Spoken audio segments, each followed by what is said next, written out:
net so bly sit, ons geloof so bely.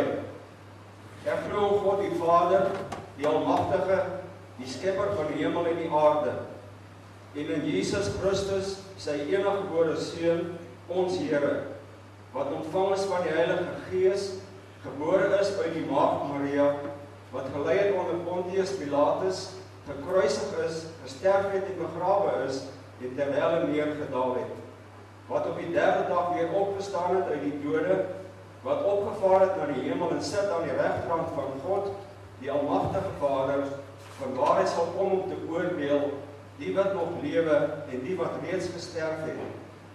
Ek glo in die Heilige Gees. Ek glo in 'n heilige, algemene Christelike kerk, die gemeenskap van die heiliges, die vergifnis van sondes, die opstanding van die vlees en 'n ewige lewe. Amen. Gemeente, ons het nou ons geloof bely. Kom ons gaan leef nou uit, dankbaar uit hierdie geloof uit in die wêreld daar buite. Kom ons luister aandagtig uit Deuteronomium 5 vir ons dit moet doen.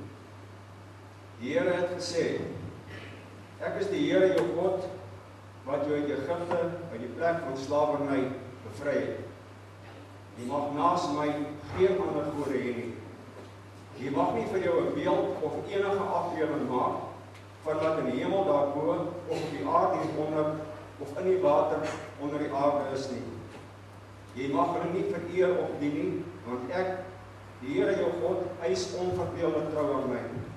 Ek reken kinders die sondes van hulle vaders toe, selfs tot in die derde en vierde geslag van die wat my haat. Maar ek betoon my liefde tot aan die 1000ste geslag van die wat my lief het en my gebooie gehoorsaam. Jy mag die naam van die Here jou God nie misbruik nie, want die Here sal die een wat sy naam misbruik nie ongestraf laat bly nie. Jy moet die Sabbatdag so deurbring dat jy dit heilig hou, soos die Here jou God jou beveel het. 6 dae moet jy werk en alles doen wat jy moet, maar die 7de dag is die Sabbat van die Here jou God. Dan mag jy geen werk doen nie jy of jou seun, of jou dogter, of die man of vrou wat vir jou werk, of die bees of donkie, of enige dier van jou, of die vreemdeling by jou nie, sodat jou werksmense kan rus soos jy. Jy moet daaraan dink dat jy in Egipte 'n slaaf was, en dat die Here jou God jou deur sy groot krag en met magtige dade daaruit bevry het. Daarom het die Here jou God jou beveel om die Sabbatdag te onderhou.